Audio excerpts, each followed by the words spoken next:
my friends are simps. So about 6 months ago, I bought an Octatrack Mark II. Now, I have to be honest, I can't really remember why specifically I decided to get one of these. I think it was probably an alcohol-induced moment of madness where I had some grand plan to, slot this into my music production workflow in a certain way, maybe to mango samples or something like that. Who knows what really goes on in my mind at 3 in the morning. However, when it arrived, I was really excited to try out the possibilities, but also, to be honest, a wee bit apprehensive, because if you look online, everybody seems to talk about how insanely difficult the Octatrack is to learn, how they bought one and they never used it because it was too complicated, how the workflow is unintuitive and all that kind of thing, and I was a wee bit scared, to be honest. However, when I first started using it, I didn't really see what the big deal was about. Yes, they name things in slightly different ways, and of course there was going to be some kind of learning curve. However, I seemed to pick up the basics fairly quickly, especially because I'd had a Digitakt before and nothing seemed all that outlandish. However, perhaps because of my own hubris, I realised that after I went away for a week on holiday, I came back and I went to use the Octatrack and discovered that I was a victim of the trap that many other people had fallen into, where I simply couldn't remember how to use this thing at all. Couldn't remember the shortcuts, couldn't remember how to load samples, which is fairly important given that it's a sampler. And so, yeah, that wasn't brilliant. Now, recently I've decided that I am not going to give up. I wanted to understand this thing and I'm going to learn how to use it to make music with. So I've been spending a few days sucking up everything I can get off the internet, figuring out how to do things on here. And I thought at this point, before I get too deep into the Octatrack rabbit hole, I would do a kind of video of first impressions, but also, crucially, to answer the question that has plagued, humankind throughout the ages of whether or not this thing actually is that difficult to use, or whether it's all been overblown. So stay tuned for that. Straight out of the box, when I saw the Octatrack, I could understand why it's been such a popular bit of gear for so long. Even if we're just talking about the build quality, it's got this really sturdy metal case, everything seems nicely put together, the screen is really bright and sharp and contrasty, and yes, I'm talking about the Mark II here specifically because it's got the same screen or similar to the Digitakt, not the original one, which was, less good, shall we say. But the buttons are nice and clacky and very, pleasantly satisfying, even if they're not velocity sensitive. And there's a whole bunch of audio inputs and outputs in the back. It's just a really nice bit of gear. In terms of the features, there's a bunch of different tracks in there. You get 8 audio tracks and also 8 MIDI tracks to sequence external synthesizers and all that kind of thing. If you're familiar with the Digitakt, then you might realise that this is kind of the same way it is set up. However, the Octatrack has got a whole host of other features, including, very importantly, a very nice time stretching functionality. In the Octatrack, there's also a whole load of additional performance oriented features, including this idea of scenes where you can morph between different sets of parameters using this slider. And in practice, this can give you, really subtle variations in your pattern. So you could use it to apply a wee bit of delay to one track, or you could just change everything. You could have all of the samples completely different to the other scene. You could change the pitch of everything, and because it's a kind of smooth slider, you get this gradient which produces some really interesting results. And not just that, you can save individual scenes to the row of buttons on the bottom, so you're not limited to 2, which I initially thought you were. And this is a really powerful, and I guess I can imagine this being incredibly useful for people that are playing longer live sets to add variations and everything, so that is exciting.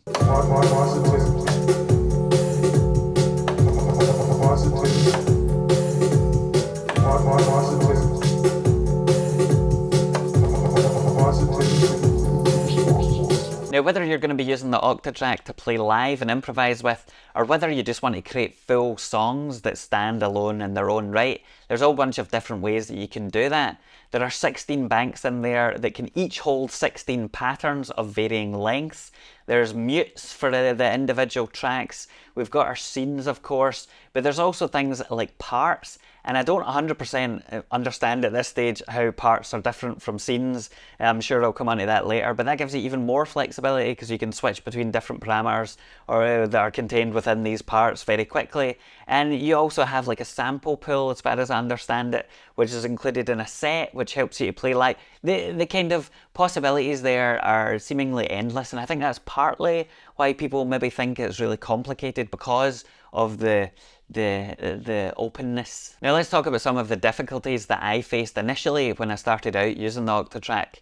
Famously, or infamously I guess, this device is not very intuitive to use, and as I mentioned, I thought a lot of these concerns were kind of overblown because initially I wasn't finding that to be the case. I could pick things up fairly quickly and I was able to make songs with it without too much difficulty. However, I think it's fair to say that the way things are implemented in the Octatrack are definitely not intuitive, in the sense that things aren't always where you would expect them to be or named the way that you would expect them to be for a start. To give you a concrete example of this, if you want to load a new project, you go into this project screen via the project button.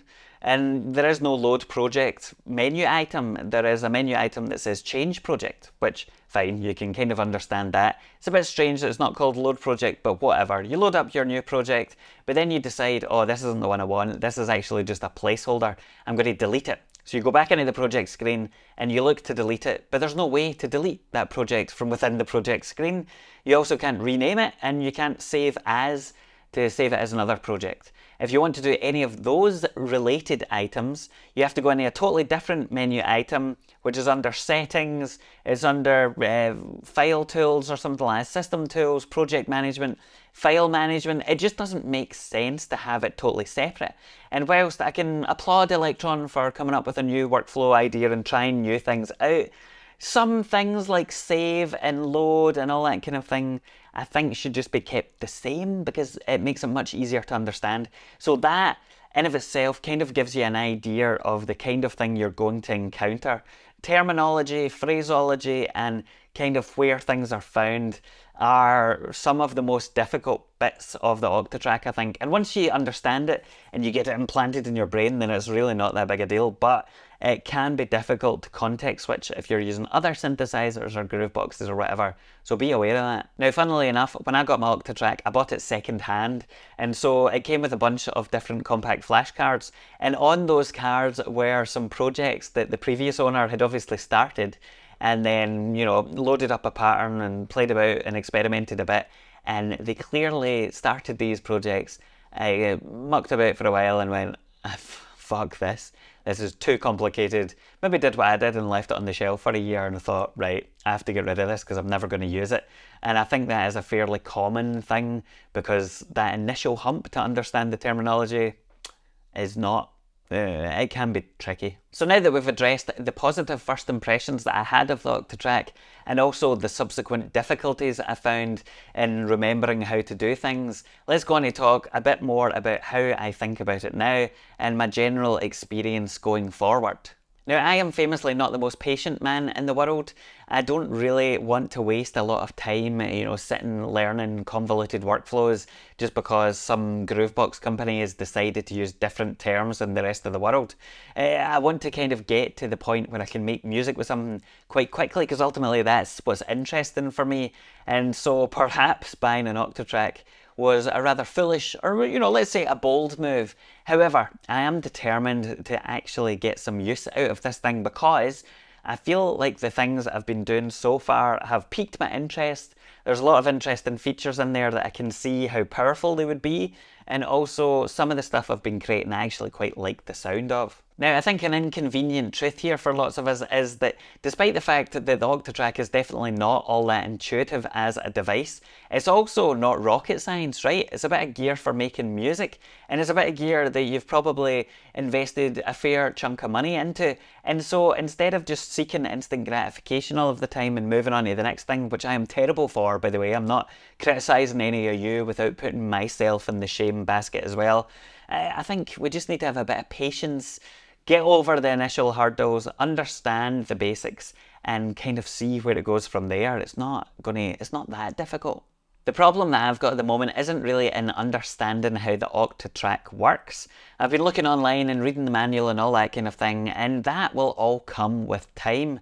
My issue is that I can't really understand or figure out where the Octatrack sits in terms of the way that I would make music with it.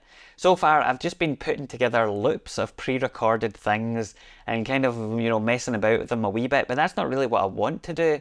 And anything that I could do on the Octatrack, I could do much easier and quicker on the Dirty Wave M8 with, to be honest, much better results. However, my experience with the Akai Force has taught me that with devices like this, you kind of need to give them a bit of time to find their individual niche.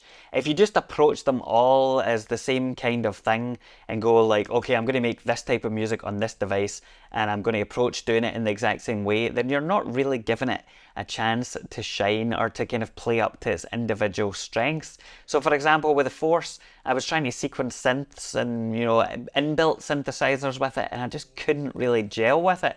And it wasn't until I started sampling vinyl directly into the Force and then layering things and playing them out that way that I realized how incredible it was for that purpose.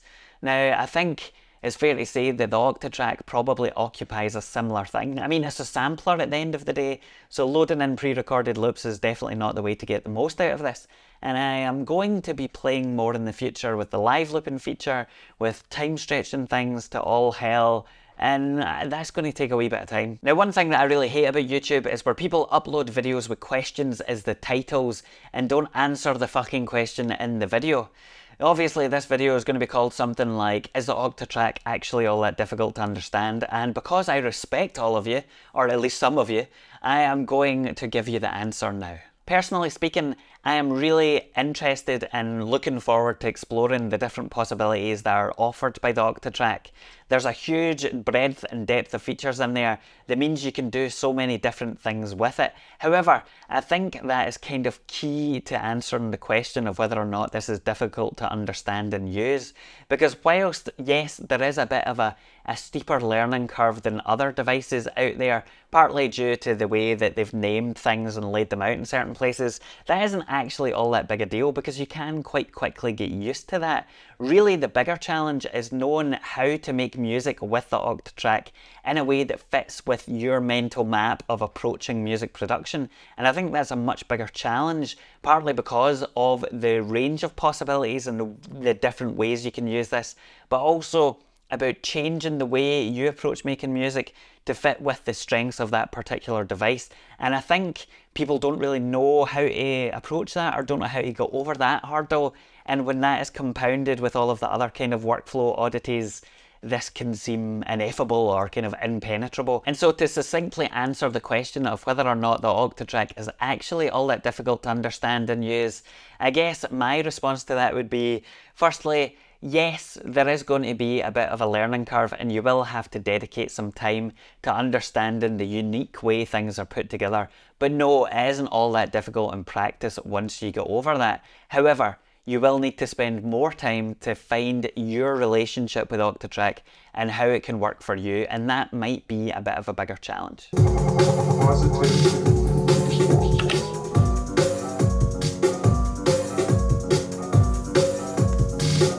I hope that answers some questions for you. I may well change my mind completely on this in a few months when I realise it's actually a fucking impenetrable maze and I'll never use it again and I'll sell it on, leaving all of my projects on the card as I do. But hopefully not, and we'll see in a few months. I'm going to be sampling some vinyl in here, I'm going to be doing other things, and I guess we'll see where it takes me. For now, see you later.